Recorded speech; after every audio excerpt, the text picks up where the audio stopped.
Bom dia, boa tarde, boa noite para quem estiver ouvindo e vendo essa palestra depois. Hoje a gente vai ter uma palestra muito especial sobre a introdução ao Bion com o grande professor Steve Kessler. Pode mandar ver.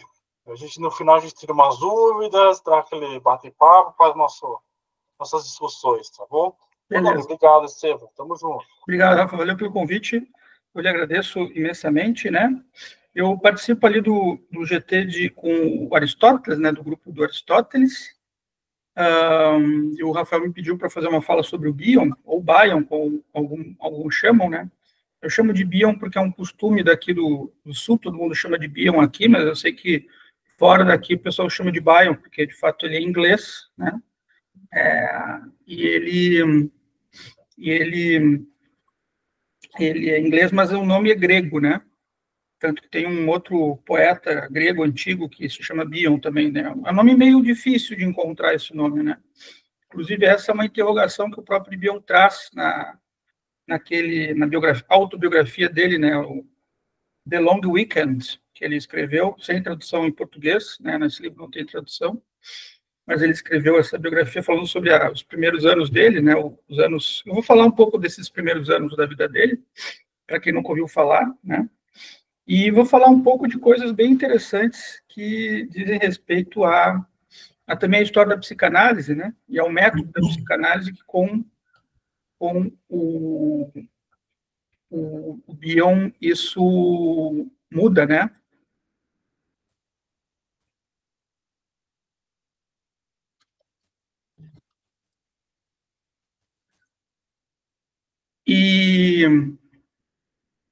E acho que isso é bem importante, porque é um outro aspecto da psicanálise, né? A gente está muito acostumado com a psicanálise muito freudiana e a gente esquece as suas derivações, as suas transformações, né? Que são extremamente importantes, principalmente a partir da segunda metade do século XX, né? E que são derivações que nós vamos ver que partem de outros locais do mundo, que não só a região central da Europa, né? Principalmente ali na Inglaterra, porque quando o Freud ele sai da Alemanha nazista, ele resolve ir para a Inglaterra. E ele ir para a Inglaterra, a IPA vai para a Inglaterra, que é a International Psychoanalytical Association. E lá começa a haver uma formação, duas grandes escolas, né, vão se formar lá, a escola da Anna Freud, que é a filha do Freud, né, e a escola da Melanie Klein, vão se formar lá na Inglaterra. Duas escolas diferentes. Depois eu vou falar um pouquinho das diferenças dessas escolas, né. Inclusive, tem hoje livro já falando das atas das reuniões da IPA, né, da instituição internacional, né, que mostram as divergências entre as duas escolas, a escola da Anna Freud e a escola da Melanie Klein, que estavam, na época, brigando para ver quem é que tomaria, qual tendência da psicanálise deveria ser mais predominante, ou se assim podemos dizer, a tendência mais ortodoxa, a tendência mais que deveria ser mais ensinada, né, para a formação dos analistas, né, os analistas de datas, né. Para quem não sabe, o analista de data é aquele que é o candidato a ser psicanalista e deve passar pelo tripé da psicanálise, né, que é a análise pessoal, a formação com seminários teóricos e a supervisão dos seus casos clínicos, né. Então, a IPA era a primeira instituição psicanalítica que surgiu, que contemplou isso que a gente chama de análise didática, né? Esse termo quem criou depois foi o René Spitz, que foi um psicanalista que foi aluno do Freud, né? Enfim. Mas eu quero falar do Bion antes de falar de todos esses desmembramentos, né? Que eu acho que é uma pessoa muito importante como pessoa também. Então, para falar dele, a gente tem que falar um pouco desse elemento, né? Que é a vida dele na Índia. Sim, porque ele nasceu na Índia, nasceu em Muttra, que é uma cidade no Punjab, uma região do norte da Índia. E olha como é interessante, né? Por que esse cara nasceu na Índia, né? Nasceu em 1897 na Índia, né? E, coincidentemente ou não, né, é interessante pensar nisso, é um local que tem um templo a Krishna, né? Krishna, para quem não sabe, é uma reencarnação de Deus, né? Você tem aquele livro famoso, né? Bhagavad Gita. Eu tenho aqui uma edição dele, tem muitas edições dele, mas essa edição aqui eu gosto muito, que é a tradução da Glória Arieira, direto do sânscrito, né? Eu recomendo a leitura, se vocês querem conhecer o Bhagavad Gita. E a religião do Krishna, ela é uma religião muito interessante, porque ela veio em ondas na história da humanidade, né? Então, você tem vários momentos que ela foi mais sobressalente e momentos que ela se apagou e voltou depois com força, né? No século XX mesmo, voltou com força com os escritos, comentários do Bhagavad Gita do Swami Prabhupada, né? Que foi que organizou a Sociedade da Consciência de Krishna. Tá, o que isso tem a ver aqui com o Bion? Nós vamos ver que tem muito a ver, tá? Não estou dizendo isso de graça, isso tem um porquê, tá? Mas, enfim, ele nasceu lá, e nasceu lá, e o pai dele ele era um engenheiro, né? Ele fazia pontes, e era um homem meio grosso, meio bruto. Não ficava muito em casa com os filhos, ele gostava muito da mãe, ficava muito próximo da mãe. E lá, aos 6 anos de idade, é decidido, então, que ele vai estudar na Inglaterra. Ele vai fazer aquilo que a gente chama de a formação inicial, os estudos iniciais dele na Inglaterra. Isso quer dizer que ele vai ficar longe da família dele, para sempre, aos 6 anos de idade. Quer dizer, ele vai passar por um exílio forçado, numa escola anglicana na Inglaterra, ali, né? Se não me engano, era perto de Londres, já que ele já estava, né? E quem, então, se torna a família dele? Os livros. Ele, desde pequenininho, entende, como ele não tem a mãe dele, ele só tem os livros. Por isso que a biografia dele se chamou The Long Weekend, o longo final de semana. Por quê? Porque no final de semana ele iria para a Europa e nunca mais veria a família dele. Só viu a mãe dele mais uma vez em vida. Depois eu vou comentar quando foi esse período que ele viu a mãe dele em vida, né? Então, The Long Weekend está ligado a isso, né? Um longo final de semana, uma mudança drástica, radical, na forma de vida que ele teria até então. E é justamente esse foi um dos grandes aspectos que ele olhou na psicanálise, na análise que ele fez com a Melanie Klein. A Melanie Klein, para quem não sabe, foi uma dessas 2 escolas que a Inglaterra teve, né? Foi a escola da Anna Freud e da Melanie Klein. Ele se analisou com a Melanie Klein, né? E isso foi um ponto de muito debate na análise do Bion, né? Que ele, lá dentro dele, tinha um menininho que se sentia abandonado, um menininho frágil, né? Eu acho muito importante ressaltar isso, porque nós estamos falando de um grupo que fala de psicanálise, falar das fragilidades humanas é algo extremamente importante, né? Até porque eu sou psicólogo, né, trabalho com isso, então acho que tem uma sinergia que a gente deve falar um pouco, né? No fundo, esses psicanalistas que vocês estão lendo aí nos grupos, né?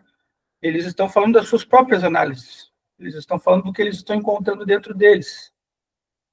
Isso é extremamente interessante. O próprio Freud olha para dentro dele e entende que tem alguma relação muito tensa, complexa com a família dele, com o núcleo familiar dele, né? E o Bion não será diferente. E eu vou falar um pouco disso no decorrer, né? E o Bion, como ele era um aluno muito bom, ele gostava muito de estudar, então ele fez uma formação muito ampla na Inglaterra naquela época. Foi uma formação em língua francesa, língua inglesa e história. Ele recebeu um bachelor degree em história, né? E fez um estágio na França, na cidade de Poitiers, na França também. Então, ele foi professor de francês por um tempo, no ensino secundário, né? Começou a dar aula de francês, se apaixonou pela mãe de um coleguinha dele, Isso fez ele ser expulso da escola que ele dava aula. Isso é importante, né? A mãe está ali de algum jeito, né? A mãe dele está ali de algum jeito também na paixão, né? Na paixão e no conflito. É um pouco como a vida da gente é, né? A vida da gente é uma paixão e é um conflito pela nossa paixão também, né? E aí ele foi expulso e aí ele começou a cogitar uma mudança de profissão. Não estava feliz sendo professor. Na verdade, foi essa, né? Ele cogitou fazer medicina. Ele foi para medicina e começou a trabalhar com cirurgia. Ele se apaixonou por cirurgia e ganhou prêmios na cirurgia, né?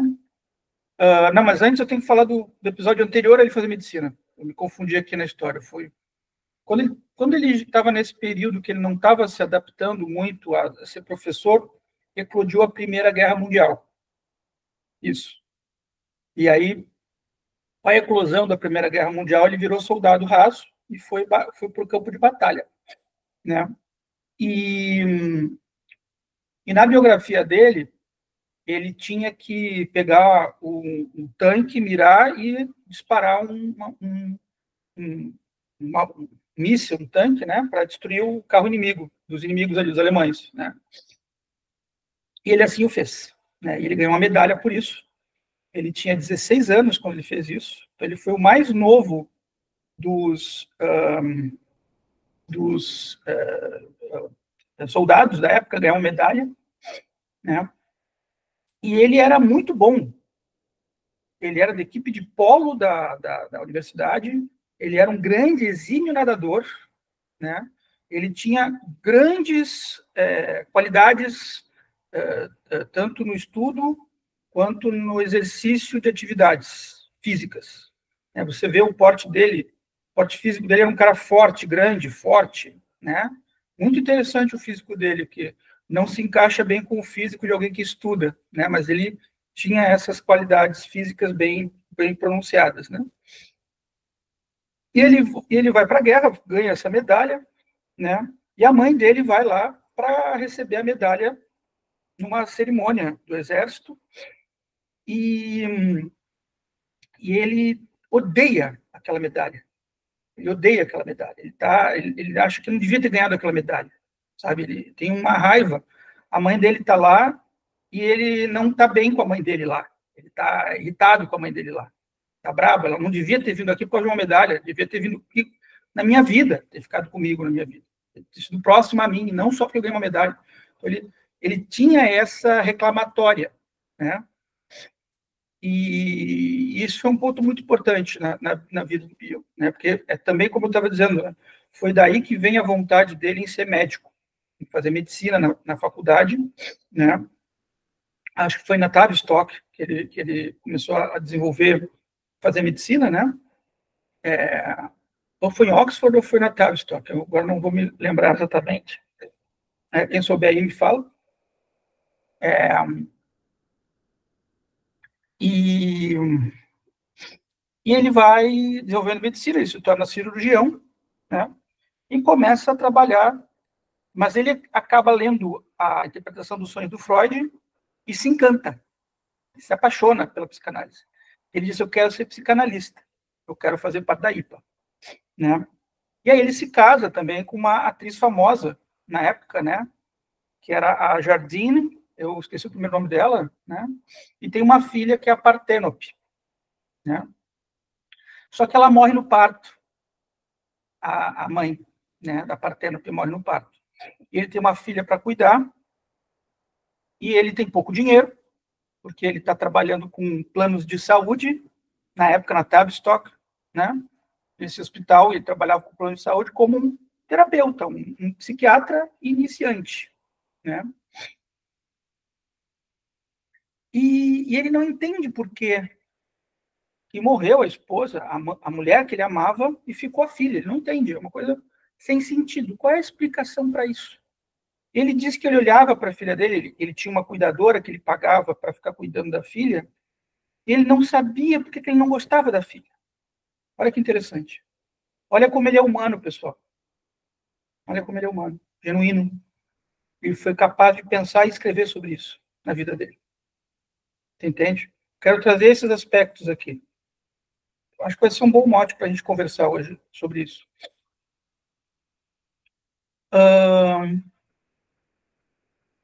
E ele vai trabalhar como terapeuta, e ele vai trabalhar num momento muito turbulento, pessoal, que é o entre guerras, que é o período entre a Primeira e a Segunda Guerra Mundial.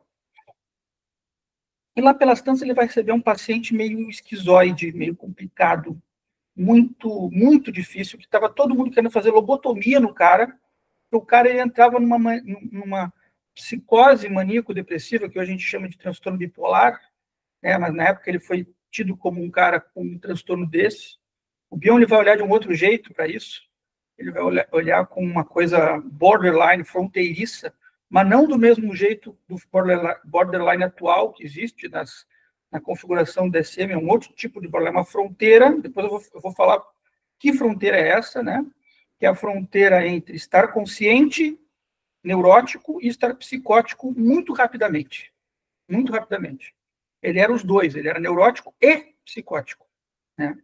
Isso é um caso muito interessante, um caso muito difícil, de fato muito difícil na época, com as técnicas que existiam. Como o Bion estava estudando psicanálise para se tornar psicanalista na IPA, então ele começa a construir um diálogo com esse paciente, né? Depois eu vou revelar quem era esse paciente, né? Em que nesse diálogo ele tentava interpretar o tempo todo o paciente. Então, o tempo todo tinha alguma coisa que ele entendia do paciente. E ele se deu conta, o Bion, que ele é um cara inteligente, que não estava dando resultado, ficar interpretando o paciente. Não estava ajudando o paciente a pensar. Então, o Bion fez uma coisa extremamente arriscada, mas uma coisa muito madura. Muito madura. Ele se deu conta que ele precisava abrir um campo de comunicação com o paciente. Caso contrário, de fato, as interpretações não iam ajudar em absolutamente nada esse paciente a criar, a viver uma vida melhor, viver uma vida menos destruída pela depressão, né? Eu vou falar bastante desse caso aqui hoje, porque é um caso muito interessante, ele muda o jeito da gente pensar a psicanálise também, esse caso que o Bion atende. E o que ele entende, então, o Bion? Então, o Bion está ouvindo um sonho desse paciente, né, que ele imagina que ele, o Bion e o paciente são irmãos gêmeos, né? E lá, nesse momento, o Bion entende que no sonho, o Bion imagina que eles são dois, perdão, ele está falando do sonho e ele diz, eu acho que você pode estar imaginando que nós somos dois irmãos gêmeos no seu sonho. Quer dizer, não tinha absolutamente nada no sonho que dizia isso, mas tinha um envoltório ali de muita sensibilidade.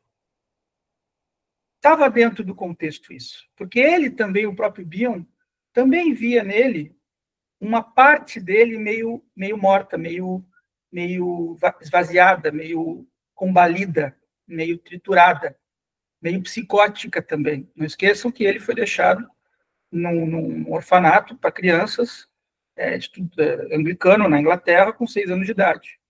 Né? Ele foi abandonado também na vida, né? E essa sensação de abandono, né? Ela é muito forte. Ela é muito forte. Não tem como você não ter isso dentro de você. E esse paciente que ele tinha também tinha isso. Então, o Bion, eu vou ler aqui para vocês como ele interpretou esse sonho do paciente dele, né? Só um pouquinho que eu quero pegar Lipsis Literis.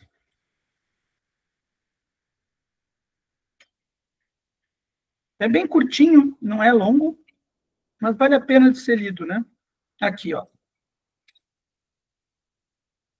Isso provavelmente, perguntei-lhe o que estava pensando. Ele respondeu, pensava numa mulher que padecia de dores reumáticas. Ela está sempre se queixando de uma coisa ou de outra. E achei, disse ele, que era muito neurótica. Simplesmente a aconselhei a comprar Anital e a despachei. Isso o paciente, tá? Agora o Bion vai falar do que ele pensou desse comentário. Isso provavelmente, disse eu, era uma descrição sumária do tratamento que recebia de mim e cuja eficácia ele duvidava.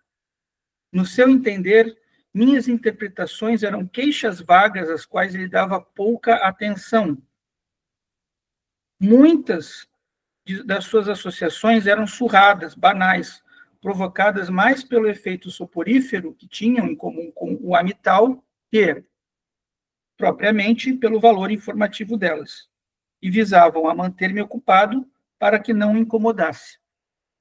Mas acrescentei, precisávamos também examinar como é que essa situação se tornava suportável para ele, tendo-lhe chamado a atenção para certas particularidades de sua conduta, em especial o ritmo, associação, interpretação, associação, indicativo de que eu era um irmão gêmeo dele, que o apoiava na divertida fuga ante as minhas queixas, minimizando assim seu ressentimento.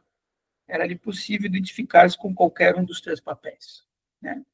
Então, essa interpretação de irmão gêmeo, né, ele disse que tocou no paciente, porque mudou o ritmo. As sessões já não foram mais uma lenga-lenga, elas começaram a ter mais emotividade, mais emoção, né? Eu quero falar bastante disso aqui nesse nosso encontro de hoje, na emoção, né? Naquilo que o Bion depois foi entendendo e qualificando como o desenvolvimento emocional. E esse é o grande diferencial da psicanálise em relação a outras abordagens, muitas vezes, né, que levam em conta os problemas do desenvolvimento. Eu vou falar bastante disso aqui, tá? Eu sei que eu estou falando termos que às vezes as pessoas não entendem, né? O Ronald levantou a mão, depois eu falo contigo, no final você pergunta, senão vou quebrar o meu pensamento aqui, né? Então, ele começa a se dar conta que ele tem que encontrar jeitos de se comunicar com o paciente, na linguagem do paciente, né? Isso é extremamente fenomenológico. Isso quebra a ideia, eu vou falar disso aqui, quebra a ideia que se tinha até então de psicanálise como interpretação de uma resistência, interpretação de uma coisa não consciente apenas, não consciente porque seria quase como se fosse trazer à tona um conteúdo indesejado. Não, por quê? Porque o lado psicótico desse paciente aí, ele entrava em ação. E ele impedia a interpretação de fato acontecer. Quer dizer que é o oposto do lado neurótico.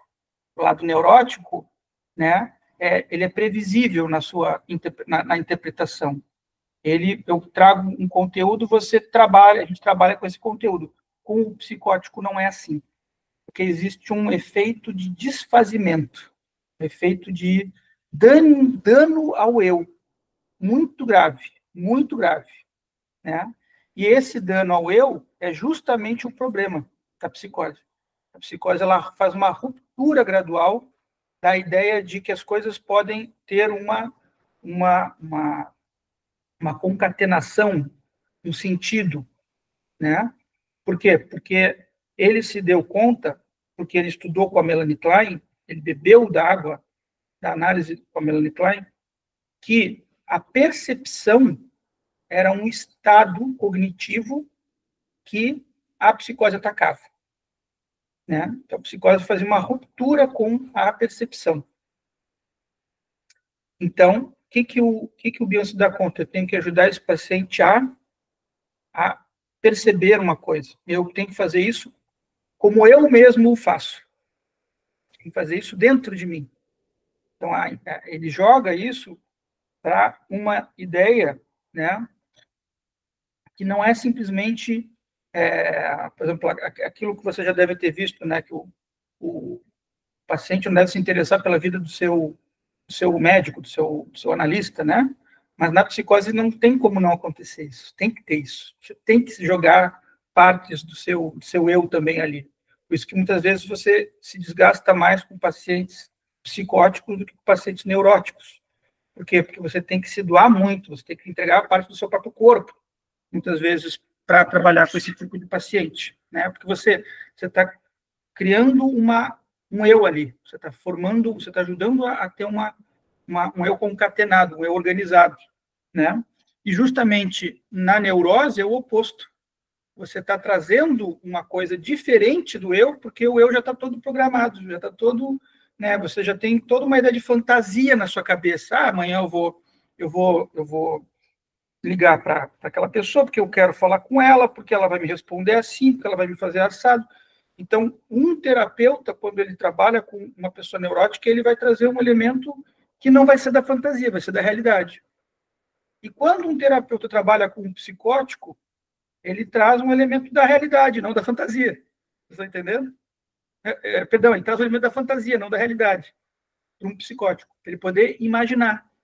Porque imaginar gera na minha cabeça uma ideia sobre eu mesmo, como eu me sinto, como eu percebo as coisas.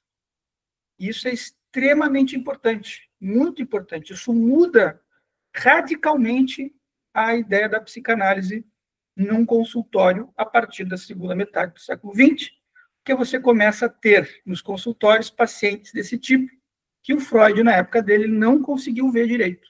Ele até recebeu no consultório dele alguns pacientes assim, mas ele não conseguiu trabalhar bem com eles. Um exemplo clássico foi o Homem dos Lobos, né? Se vocês depois forem ler, vocês vão ver que esse foi um paciente que deu muito problema para o Freud atender, né? Não só esse, teve vários outros pacientes que o Freud atendeu nessas condições que ele não conseguia entender direito.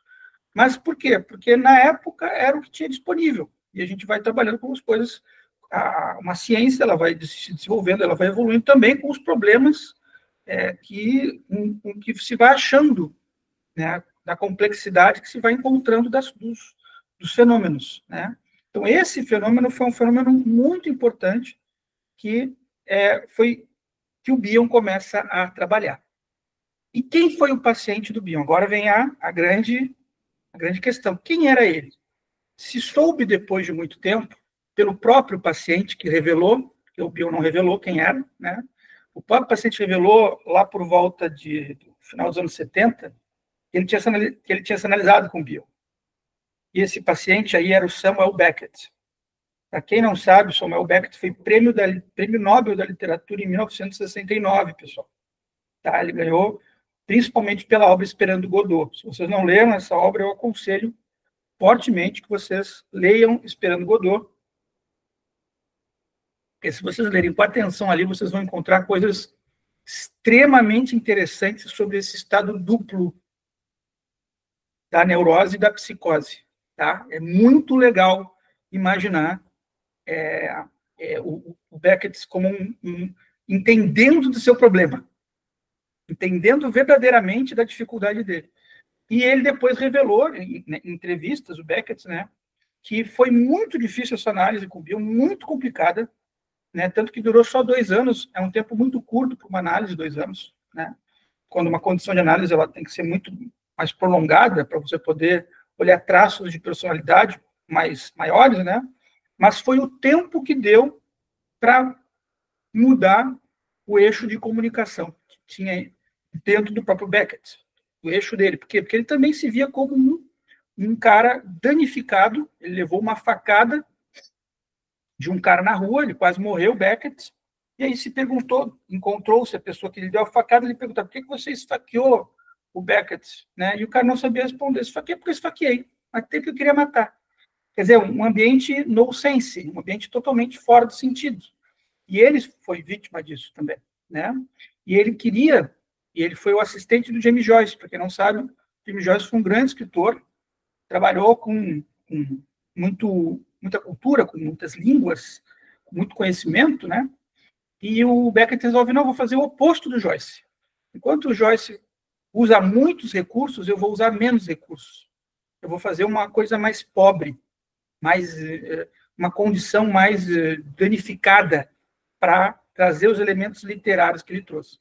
E isso aí é muito do trabalho do Bion. Tem esses 2 aninhos aí foram muito importantes porque trouxeram essa possibilidade de pensar pacientes como o Beckett, que tinham um elemento neurótico e um elemento psicótico, né, transitava. Né? Isso eu acho bem importante. Né? Só que durante esse processo aí, que ele era terapeuta lá na Tavistock, que ele trabalhava com esses pacientes de convênios, né? Teve um outro período bem importante, chamado a Segunda Guerra Mundial, né? E, novamente, o Bill foi chamado para fazer parte do corpo de médicos, agora sim de médicos, agora ele ia para aquilo que a gente chama de logística, né?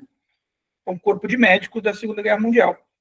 E ele foi para um hospital, não vou me lembrar o nome do hospital agora, ele foi para o hospital e com a missão dele, também não vou me lembrar da patente dele agora, ele já tinha uma patente mais alta, né, porque ele já tinha passado pela Primeira Guerra Mundial, então ele tinha uma patente mais alta, com a missão de curar ou melhorar os pacientes que passaram pelo combate ali, que foram alvejados ou que foram machucados por bombas, artefatos desses, né, para que eles pudessem voltar para o campo de batalha. Então, ele começa a pensar uma coisa que até então foi revolucionária também em termos de psicoterapia, né, que foi a ideia de grupoterapia, né? Então, ele escreveu uma série de artigos falando de como foi o trabalho nesse hospital que ele trabalhou, que eu não me lembro o nome do hospital agora. Deixa eu ver se eu tenho alguma referência do nome do hospital aqui. Porque eu faço muitas anotações nos meus livros, né? Mas eu não estou com a referência aqui do hospital. Mas ele escreveu uma série de artigos e num dos artigos aqui, eu acho que é o último artigo desse livro que eu tenho, que está esgotadaço, tá, pessoal? É uma edição da Imago. A Imago foi a segunda editora das obras do Freud no Brasil.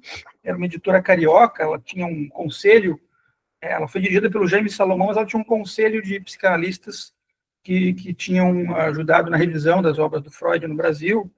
E essa editora, o cara morreu e aí acabou, né? A editora acabou. E ele tinha... Peraí, eu estou procurando mais informação. Aqui.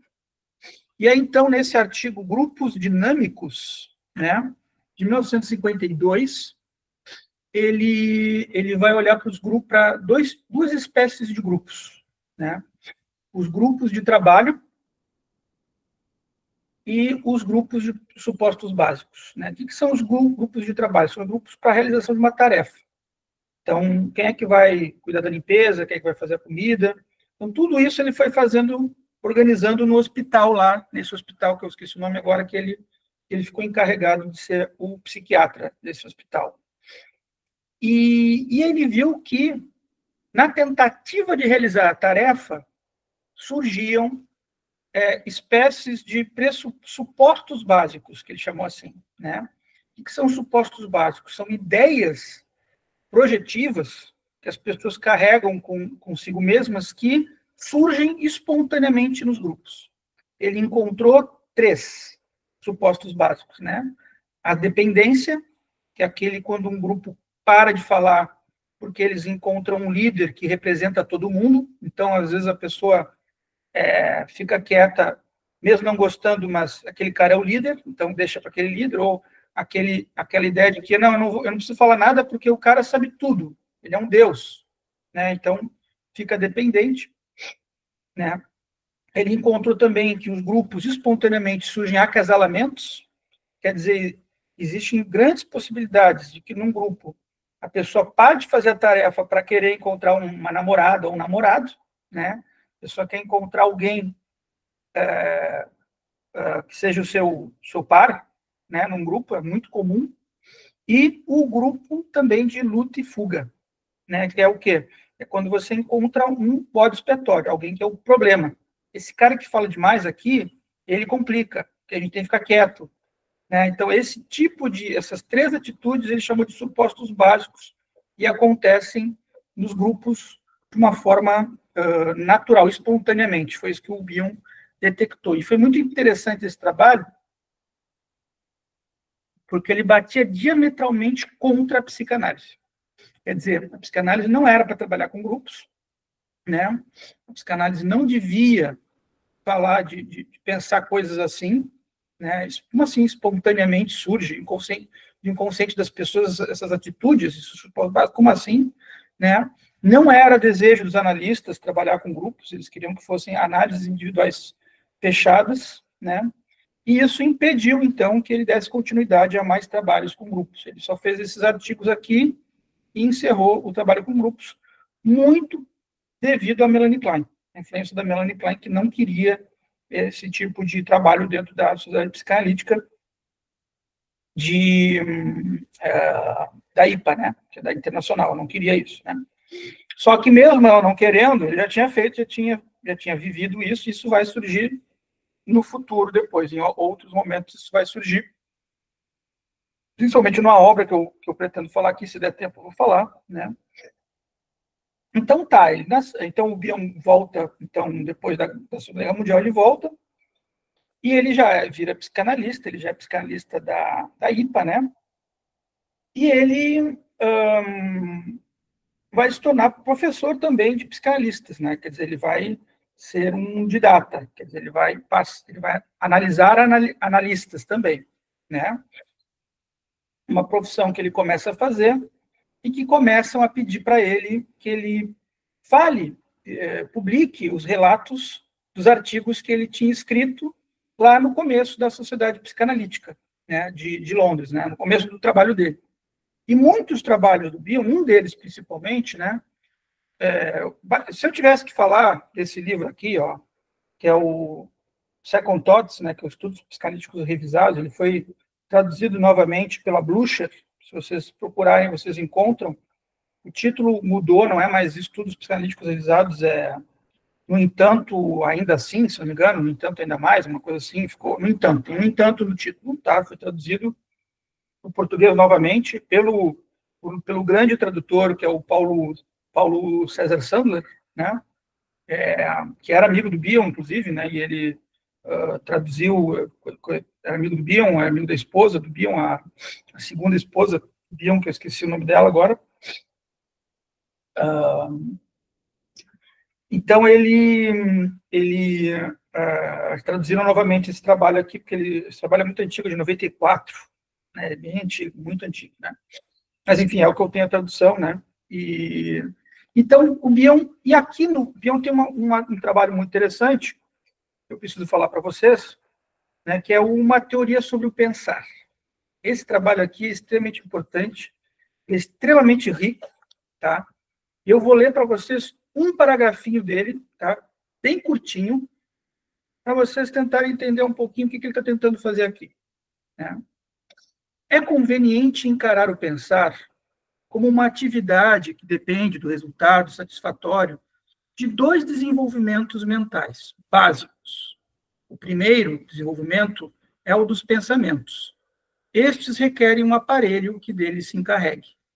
O segundo desenvolvimento, consequentemente, é o desenvolvimento do aparelho que provisoriamente chamarei de atividade ou faculdade de pensar. Repetindo, o pensar passa a existir para dar conta dos pensamentos. Cumpre notar que isso difere de qualquer teoria do pensamento como produto do pensar, na medida em que se considera o pensar um desenvolvimento imposto à psique pela pressão dos pensamentos e não o contrário. Os desenvolvimentos psicopatológicos podem se associar a qualquer uma das duas fases, ou mesmo a ambas.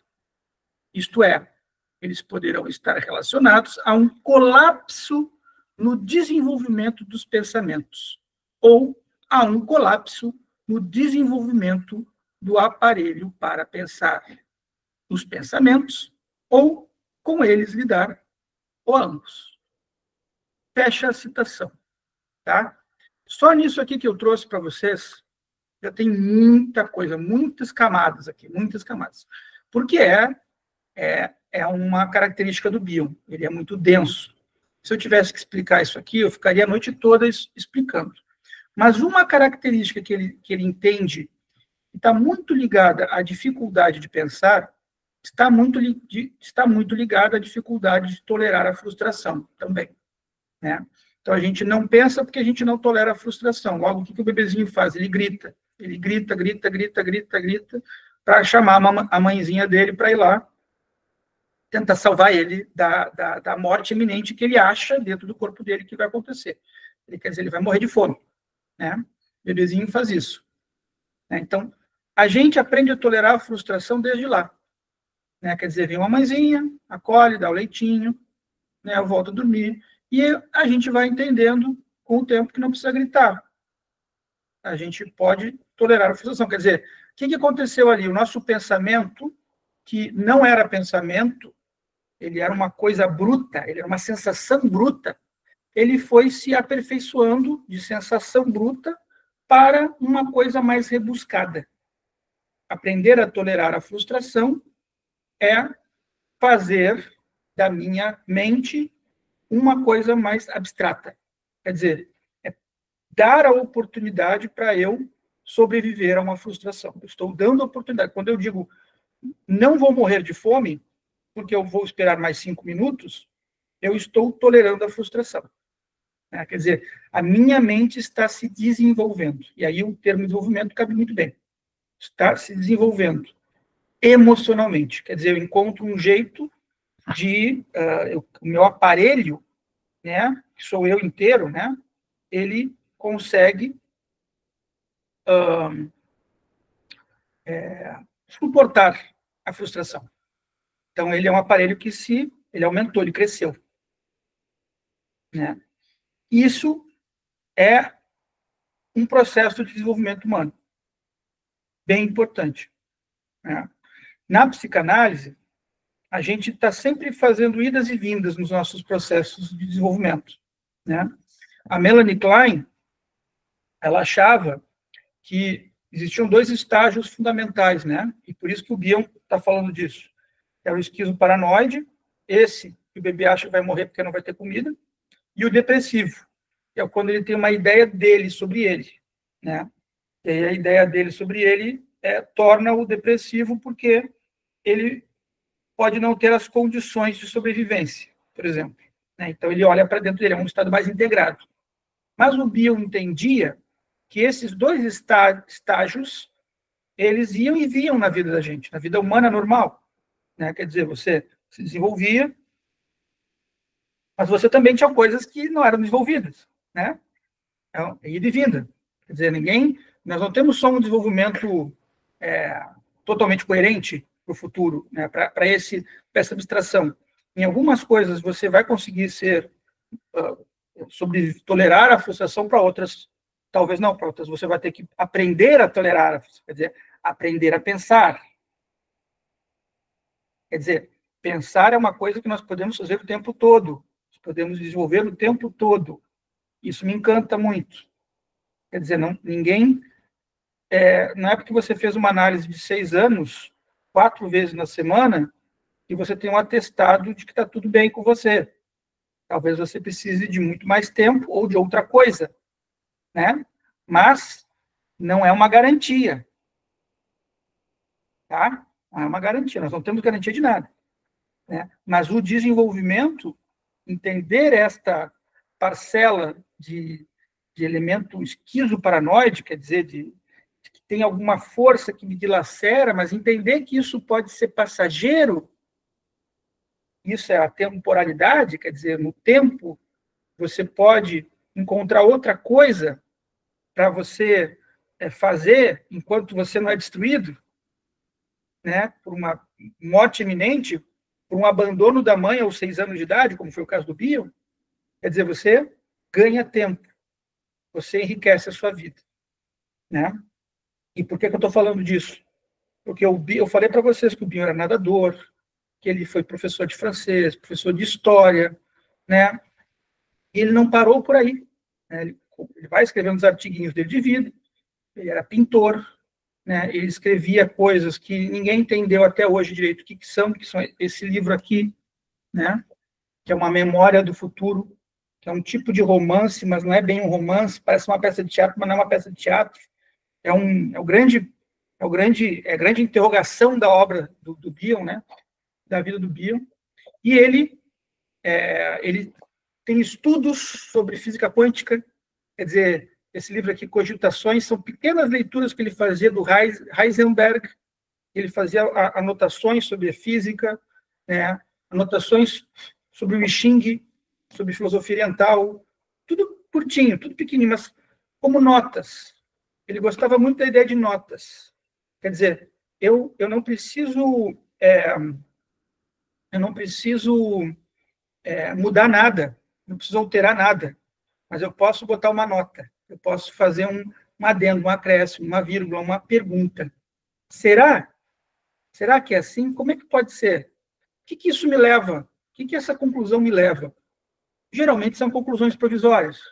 Né? Por quê? Porque se eu estou indo em busca da verdade, e a verdade é complexa, então não vou em busca da verdade, eu vou em busca da verdade sem o a, que é uma coisa que ele usava, truth, né? Verdade. A busca da verdade me leva a ter que entender muitas verdades que estão concorrentes ali. A sua, a do outro, né? A da sociedade, do Estado, a da arte, a da ciência, a da filosofia, da religião. Então, tem muitas coisas concorrentes à verdade. Isso é muito legal. Né? Isso é um desafio para todo mundo, para todos nós. Né? Mas isso leva ao desenvolvimento desse pensamento mais complexo, que ele chamava de alfa, né? Em detrimento de um beta. O beta, como eu falei para vocês, eram essas sensações embrutecidas. Né? É o som que não vira música. É o olhar que não vira observação. Né? É aquela coisa que você sente que te satura. Esse saturamento de sentido, o Bion via que isso levava à burrice, isso levava ao aniquilamento da inteligência humana. Né? Ele escreve isso nesse livro aqui, né? Sobre a teoria do pensar, ele fala sobre isso. Né? Então, quando você fica saturado, os seus sentidos ficam saturados, você começa a desenvolver um eclipsamento da sua inteligência. Né? Isso é extremamente importante, pessoal. Né? Porque o Bion está criando, ele tá pensando não só no ser humano, na psicanálise lá do Édipo, ele está pensando numa outra coisa que surge no decorrer do Édipo. Né? E ele vai fazer um apontamento aqui no trabalho, agora me fugiu o nome do trabalho, que é sobre arrogância. Olha que legal. Qual foi o crime que o Édipo cometeu? Né? No primeiro momento, vocês dirão que, obviamente, foi o crime dele ter desposado a sua própria mãe e matado o seu pai. Vocês vão dizer, óbvio que foi esse o crime. O Bion vai dizer não. Né? Mais do que isso, foi a arrogância do próprio Édipo. Foi a arrogância. Quer dizer, ele achar que ele sabia tudo e ele não olhar para ele como o próprio criminoso. Quer dizer, ele acusava, e acusa durante toda a peça. Né? Isso é um elemento de arrogância. Quer dizer, ele está olhando aqui, o Bion olha como a humildade é importante para a vida humana. Né? Aquilo que o Édipo não tinha. Então, o crime maior dele foi esse. Né? Por isso que o Bion começa a criar notações, como os matemáticos faziam, ele começa a criar algumas notações, ele amplia essa ideia de pressupostos básicos para pressupostos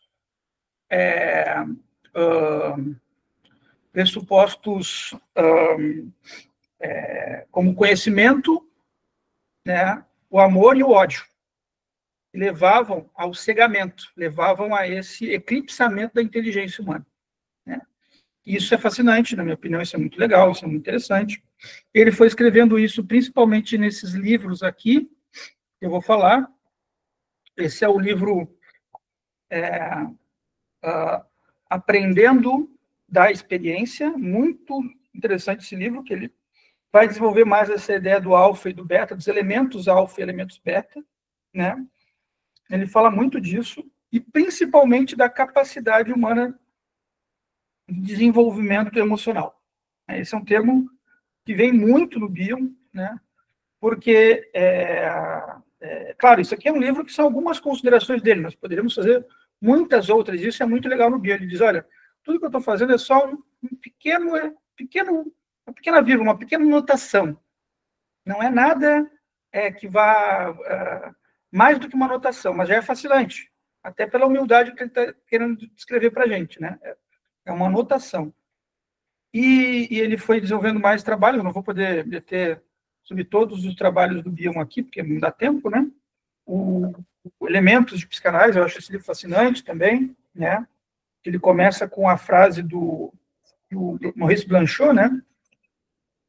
Que o pensamento é desgraça, que a resposta é desgraça da pergunta. Eu adoro essa frase do Maurice Blanchot, né? E esse outro livro aqui que eu acho fascinante também, como Transformações, né? São um livro bem importante, né?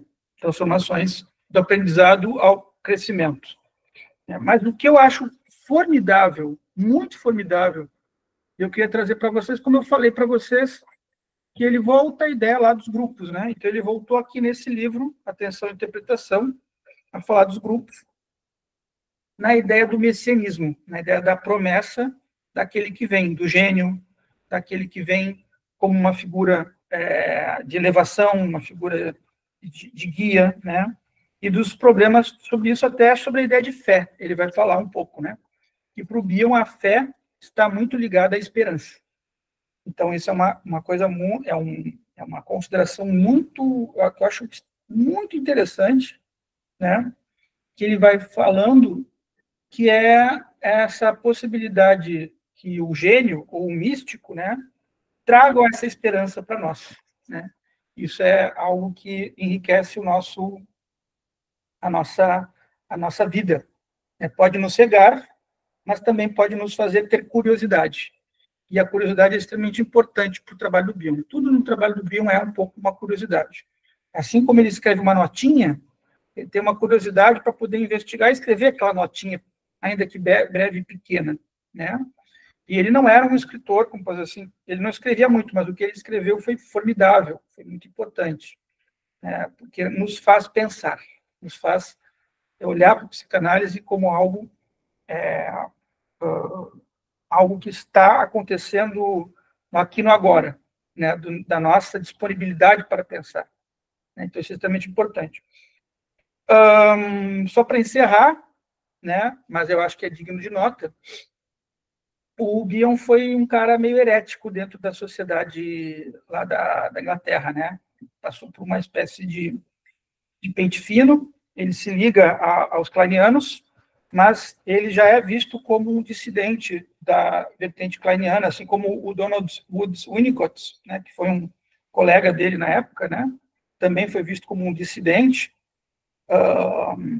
O trabalho do Bion vai sendo muito rechaçado, e ele resolve, então, pedem para ele dar umas conferências nos Estados Unidos, na Califórnia, e ele prontamente vai para a Califórnia dessas conferências, e lá ele sente um ambiente muito mais receptivo ao que ele tem, né? Que ele vai lá para trazer a Melanie Klein, o pensamento da Melanie Klein para os Estados Unidos, mas ele se sente muito, muito bem porque ele começa a tratar artistas famosos, né? Ele vai tratar a Jane Fonda, né? Que é um caso bem importante, porque a Jane Fonda, o marido dela se suicida, a mãe dela se suicida, né? Então, ele vai tratar o Tarantino, o diretor de teatro, o diretor de cinema, o primeiro nome dele eu esqueci, o Tarantino, né? E ele vai tratar o Woody Allen, ele trata o Woody Allen também, o diretor famoso, né? Então, ele acabou se tornando um analista de personalidades artísticas bem importantes, né?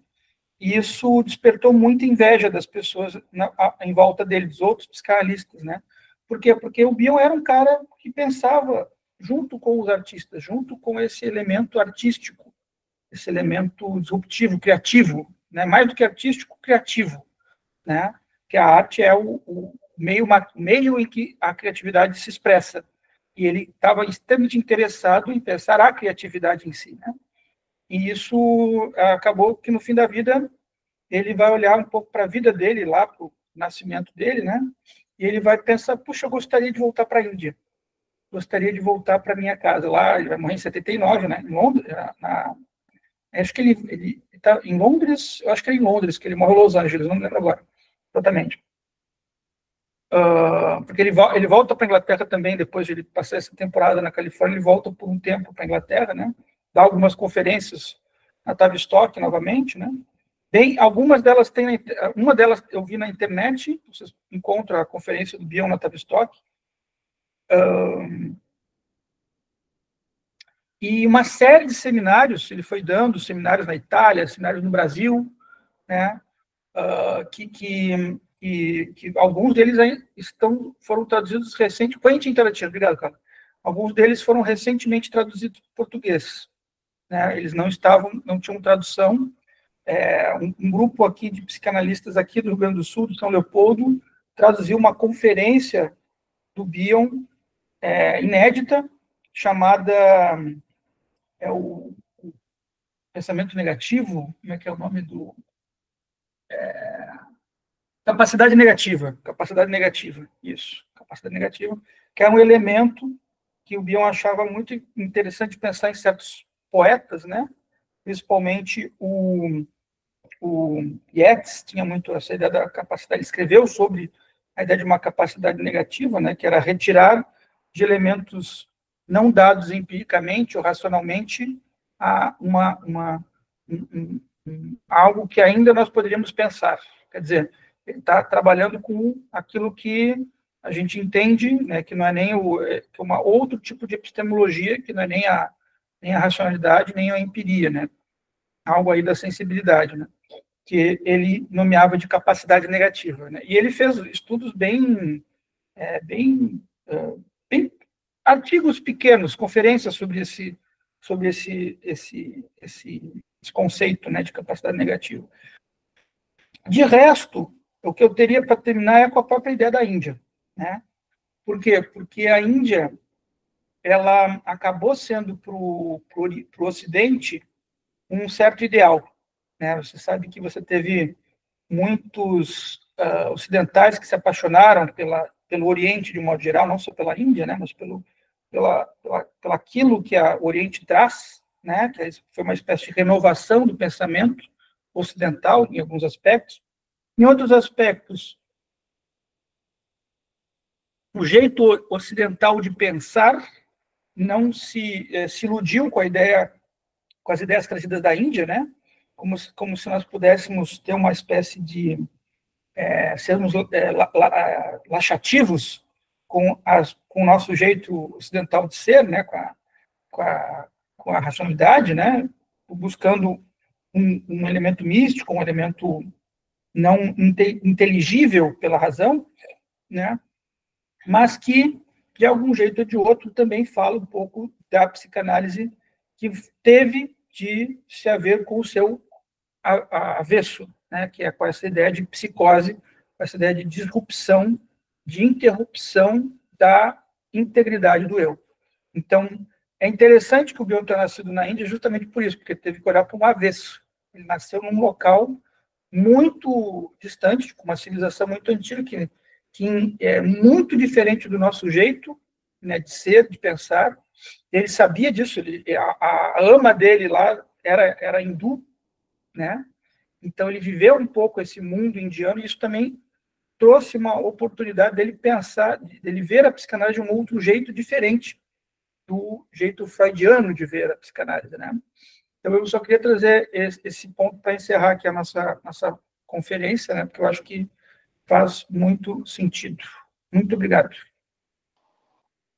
Bom, muito obrigado, professor Stephen, pela apresentação do Bion. confesso que eu não estudei ainda esse autor. Então, vamos fazer o seguinte, já como já são 8 horas, vamos fazer 3 perguntinhas, porque daqui a pouco a gente também, nosso grupo de Aristóteles também, né, e ainda vai render bastante ainda, assim, um pouco, o professor um pouco. Então, Ronald, por favor.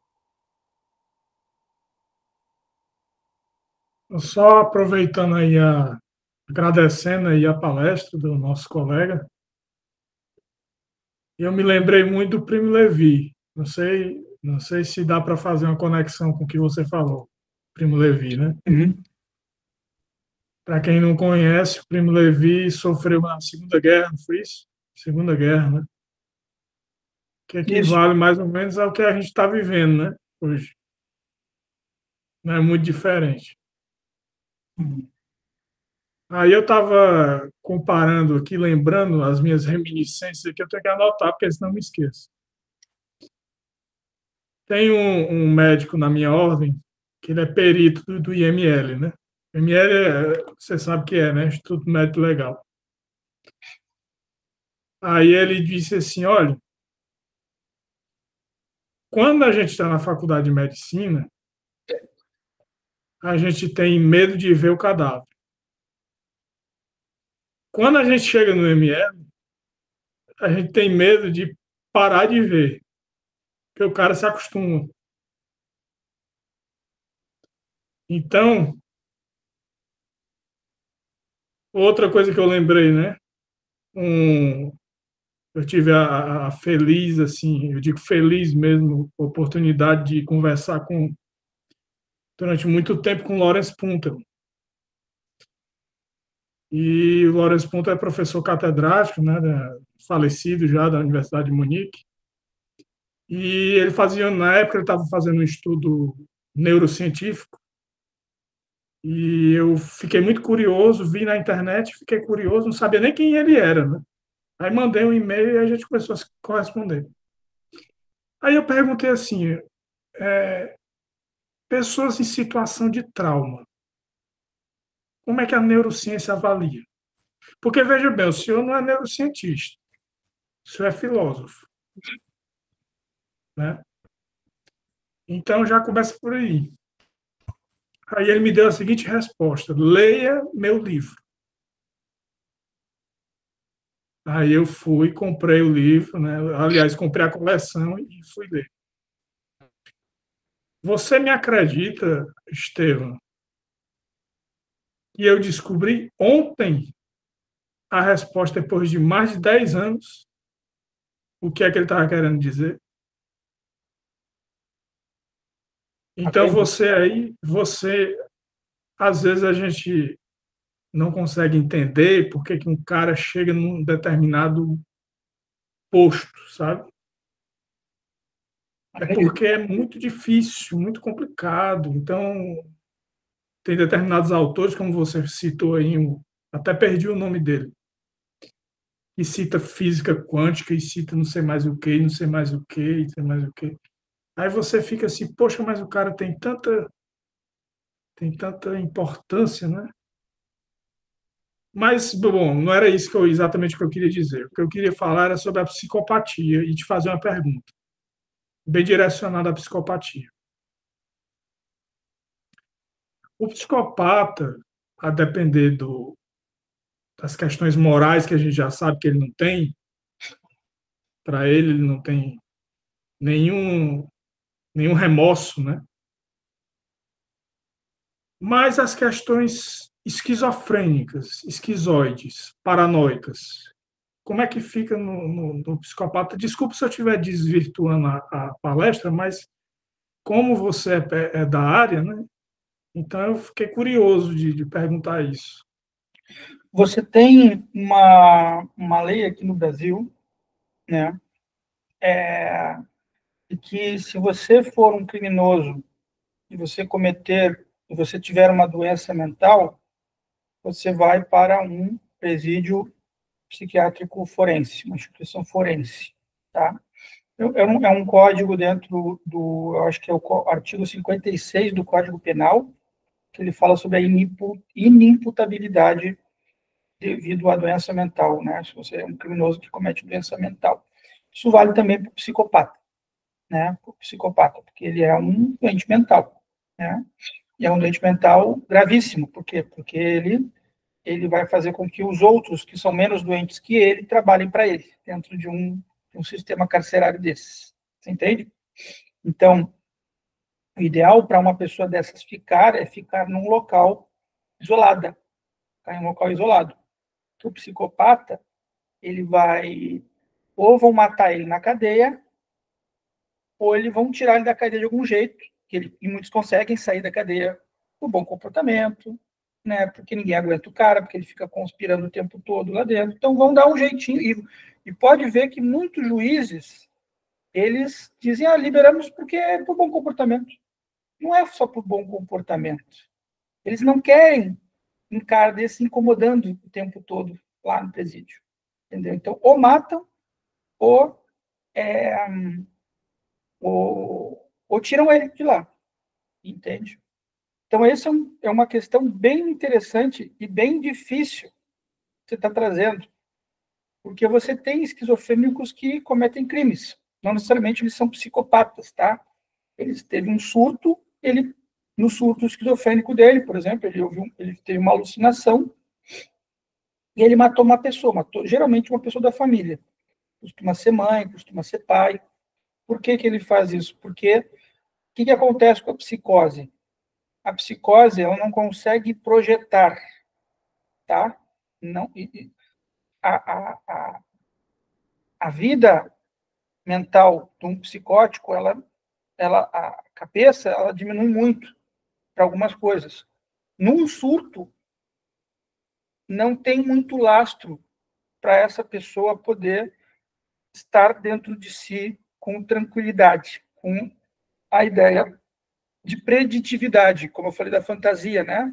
Então, amanhã eu vou no supermercado, vou comprar laranja, vou comprar maçã, vou fazer uma listinha, vou pegar minha listinha e vou lá, mas agora eu quero ir lá na padaria, eu quero comprar pão, sabe? Isso tudo são projeções que a gente vai fazendo, né?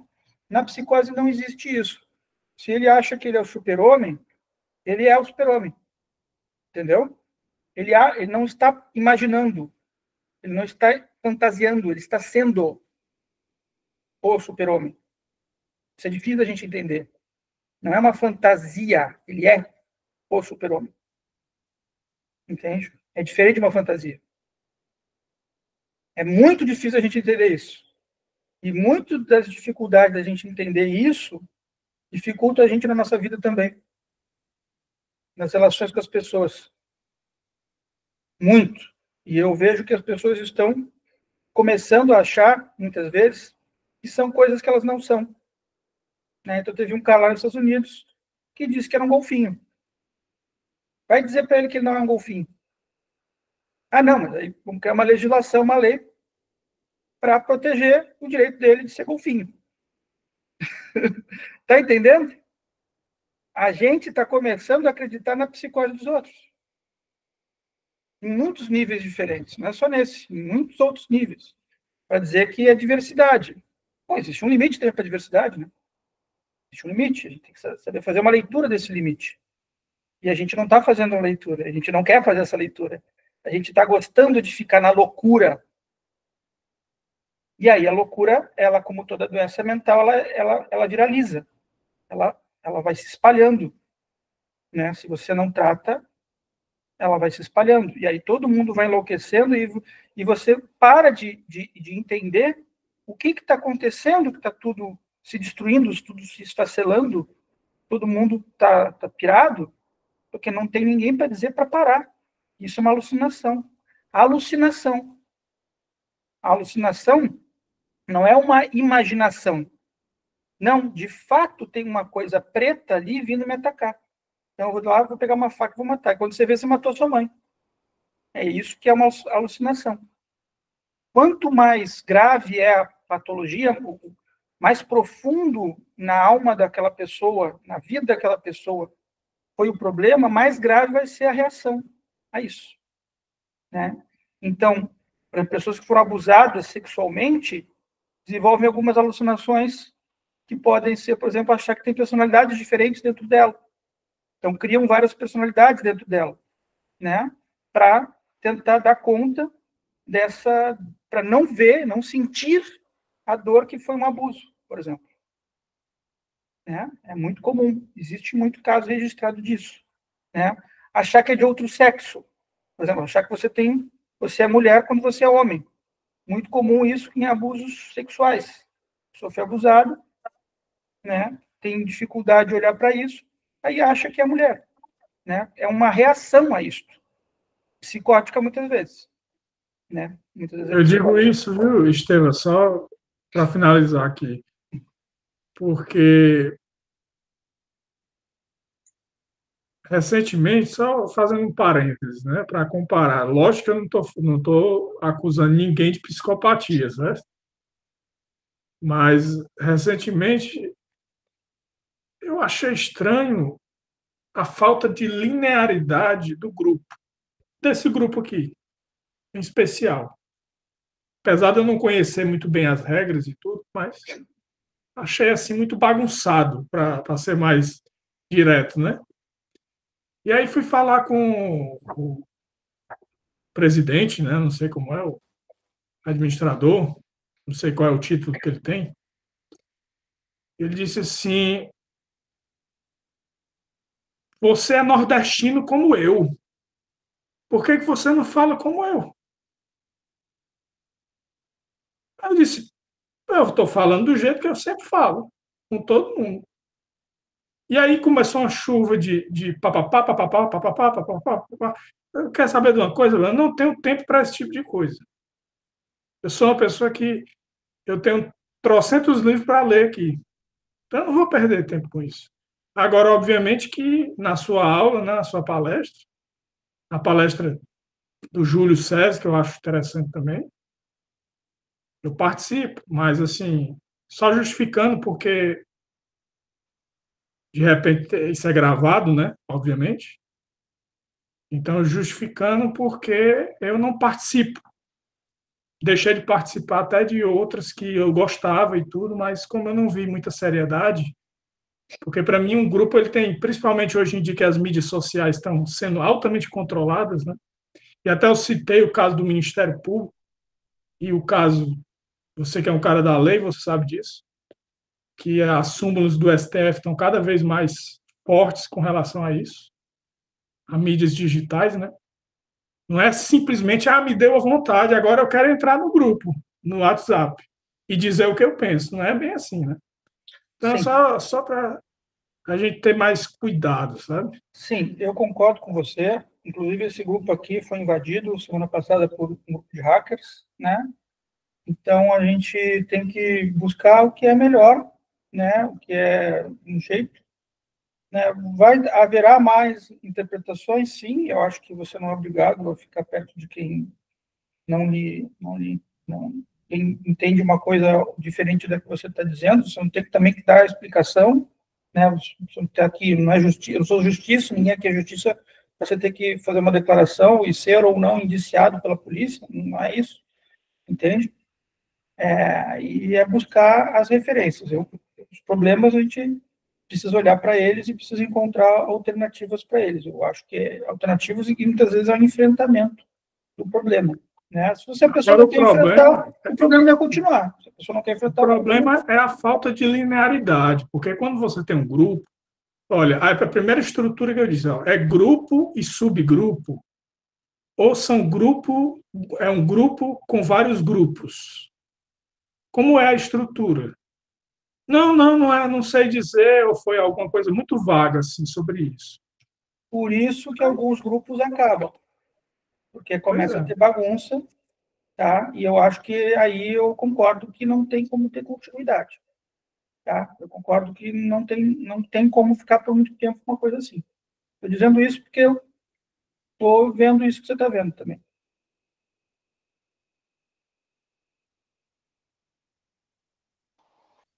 Bom, vamos para a última pergunta, então, porque já passou bastante do tempo. Do Valdeci. Qual é a relação da Bhagavad Gita nas profissões exercidas pelo Bio?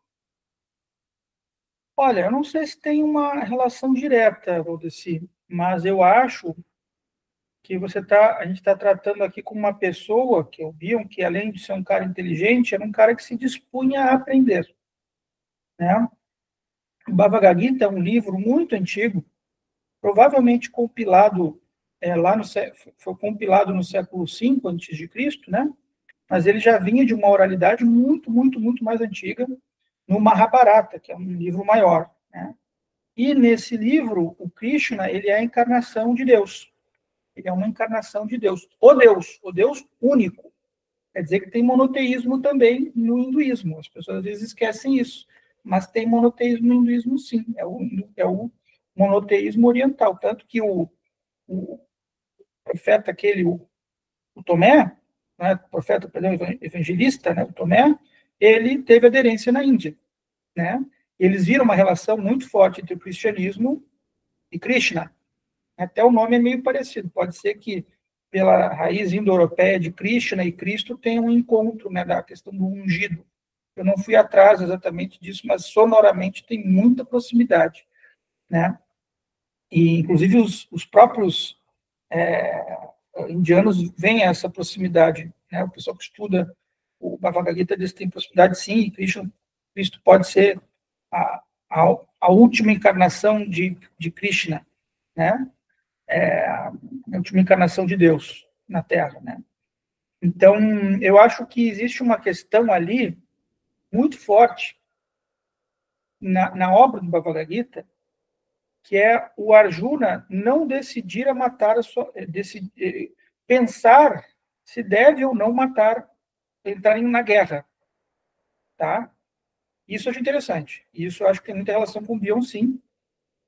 Mas novamente eu lhe digo, não é direto. Eu não sei o quanto o Bion leu do Bhagavad Gita, estudou o Bhagavad Gita, eu não encontrei essas referências tão nítidas assim. Ele fala muito mais da Teresa d'Ávila, fala muito mais do João da Cruz, ele fala de outros místicos católicos, cristãos, né?